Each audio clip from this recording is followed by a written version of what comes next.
Hello everybody, welcome back to another haul video of NASCAR Diecasts, and the 6 cars I told you that I bought a week ago have finally arrived today, and I'm excited to show you guys these cars off. Now we're gonna go in no particular order. As you can see, the tip end of the box, I'm not gonna show you what's in there, but I did give away one car that I got on the community poll, but that car is so special I had to do it. But the other 5, if you guys can remember, that I said a week ago, try and rethink of the other cars that I bought before I get to them. So yeah, speaking of the doodle I just mentioned, I'm just gonna take out his car if I can get it out. I put these cars in such a awkward, there you go. I got out one of the cars. Here's Kaz Grala's The Money Team. Oh god, that light's really shining. So maybe it is because look how shiny this car is. So this is Floyd Mayweather's team. Very happy to have this beautiful car. Now this is technically the first ever Starcom Racing logo, as you can diecast as well, as you can see really closely on the B pillar. And this car had to race its way into the Daytona 500, and it nearly missed out. How did it get in there? Oh my, is this supposed to happen? Okay. Never, put that aside. I don't know if that's part of the car right here. But man, this car has really bad suspension. That sucks. But going back to what I said, this car narrowly missed out on getting into the Daytona 500. It barely beat J.J. Yaley. That's the driver I was talking about. Before I got distracted, like, holy crap, you can see inside there, man. Was it this bad on the other side? I don't know, man. This car has really bad suspension. Oh, dear. Come on. Why you do my boy Kaz Grala like that? You can literally see, oh my goodness. I hope it's not like that's how, the car is set up. I got another car that's like that. I'll show you and I'll compare it to it, but this car had to race its way into the Daytona 500, and either way, I'm still happy to have it, but god dang it, Lionel. You really have to stop screwing up these cars for shits and giggles. It's not funny. I don't know what it's like inside the box. It's all that matters is when we take it outside of the box, but yeah. Either way, still happy to have it, and this is an awesome car. Also, forgot to mention there's an NFT sponsor on there, but all that aside, still a nice car. Next up, I already got this one out, so I'll just take it out. Here's Kurt Busch's McDonald's Moneyline car, the car he ran at that putrid Martinsville race. I had to get it because this was bad timing where I got this car. I wanted to get just the Moneyline car because it was not on the base, but seriously, it got sold out. So when I bought this car, it came back in. It came back on stock. Okay then, alright, it must be hold on a minute. It must be the way how these cars are packaged. Because all of them are like this. I don't know, man. These other 2 cars, the last 2 cars I looked at, are fine. I don't know, man. This is so weird. That's so bizarre. I'm sorry, I'm off track. I got distracted by this. This Kurt Busch car has the same problem as the Kaz Grala car right here. But this is, as you can see, it's on the base. I still think it's stupid that McDonald's put the base on their cars. Like, seriously. By that logic, M&M's has to have bases on their cars. Like, for God's sake. And might I add, they only had to put on the base on the damn cars because these just... Don't get me started on some of these careless parents, man. They give these cars to 3-year-olds that are not able to, get these cars, and they freaking put them in their mouth. What do you expect was gonna happen? So anything, it's their fault, not McDonald's fault that they had to do this business decision. But either way, glad to have a 45 Cup car, man. Last time we had the 45 in the field was probably with Kyle Petty or something. And last time we had a 50 car in the Cup Series was probably with Bill Elliott. I don't know. These are two very uncommon used numbers nowadays. Now going to the other car that has this kind of problem. I don't know. Here's the Eric Jones car. It's exactly like these two. I don't know if it's like suspension work. Please someone let me know down in the comments because this is just, oh my goodness.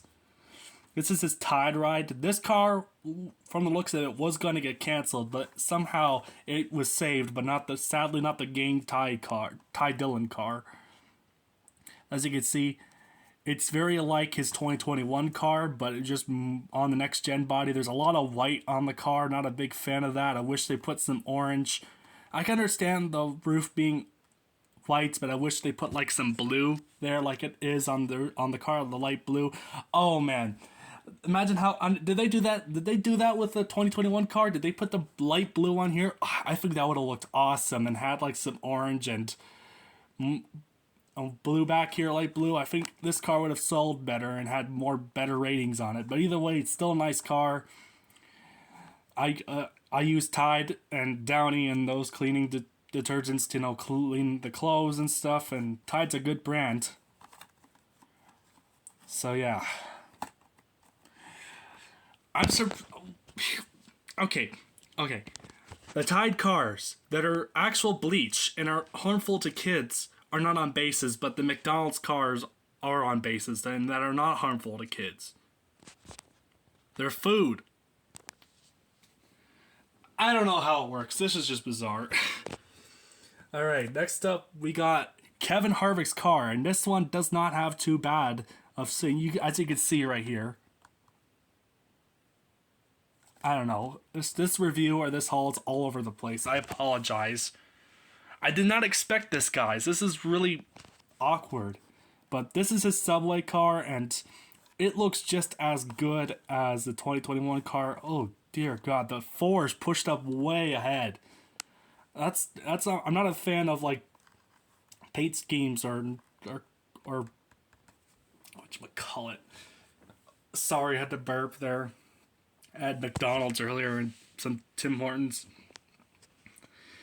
But what I mean is that the 4 shouldn't be up there if there's going to be no sponsor. I mean, look at the Eric Jones car. See how it's centered? Why is it this forward? It's like the same thing with the Josh Bilicki car. I don't know why these teams do this, but I wish the number was yellow. I think it would look nice, and I wish they put, I don't know, something there because it is distracting. I wish they put, I don't know. I know they can't put the Busch logo, or it'll have to be on the base. But at least fill in the gap, please. This car was only ran twice. This car was ran once as well with... This car was ran once, and this one was ran twice. But this is a nice car nonetheless. I wanted to get this car because I got the Wendy's car right here. I got the Wendy's car, so I figured get the Subway car. Makes perfect logical sense. So yeah, got the Harvick car.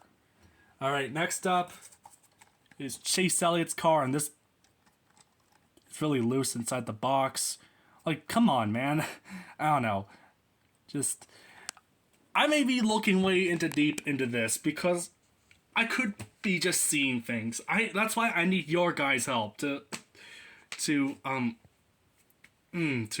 help me and see if these cars are actually fine before I take them out. I could just do that and look for myself, but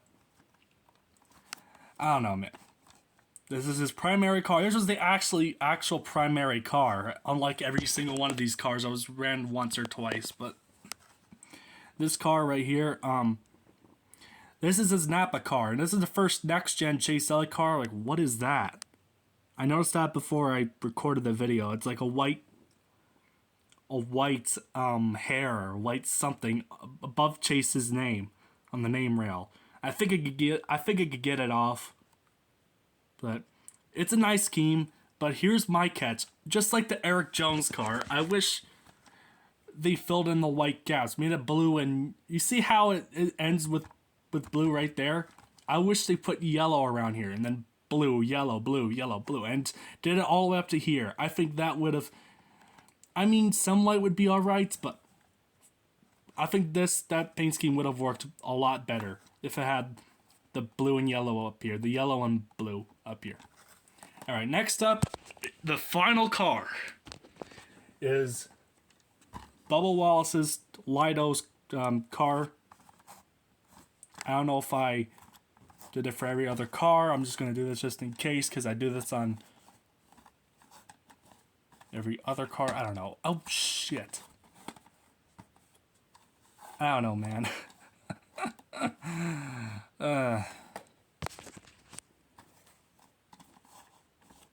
This review is all over the place.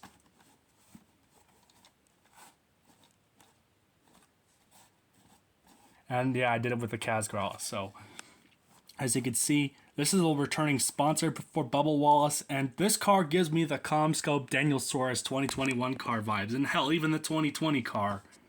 This is what the car reminds me of. Like, seriously, Lido's did a good job with this car. I love purple cars. Like, purple is, I think, is underrated on paint schemes. I don't see it that often.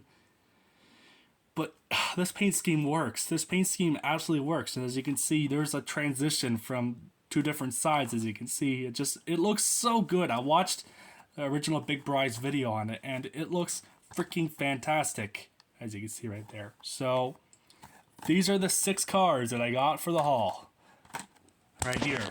6 of them.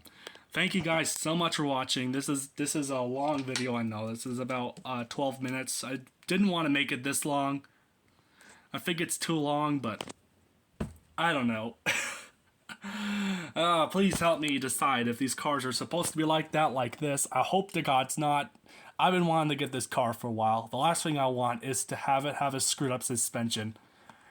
Anyways, thanks for watching. Peace.